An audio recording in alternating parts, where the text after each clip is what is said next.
Hello guys, আজকে আমি একটা কথা বলতে আসছি।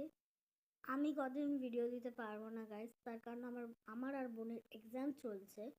ওই জন্য আমি বিগত কদিন ধরে ভিডিও দিতে পারবো না। আমার এক্সাম শেষ হয়ে গেলে আমি অনেক ভিডিও দেবো গাইস আপনাদের। কি হয়েছে? মাকে গিয়ে বল আমি এখন পারবো না বলতে। কোথায় আছে? তোর কালকে তোর কালকে পরীক্ষা না, তুই এখন বসে বসে কি করছিস? যা বই নিয়ে বস। সো আমি কদিন ভিডিও দিতে পারবো না, আমারও এক্সাম। আমি তো সবে পড়ে উঠলাম, আমি তো সকাল থেকেই পড়াশোনা করছি। ঠিক আছে, কালকে আমার এক্সাম শুরু। আজকের মধ্যে কতটায় আমি সবে পড়তে গেছিলাম প্রাইভেটে।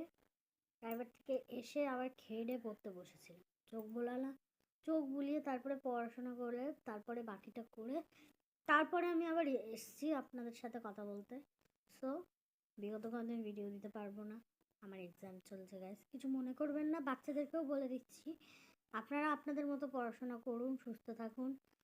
আর বিগত কদিন ভিডিও দিতে পারবো না। So sorry guys, good night.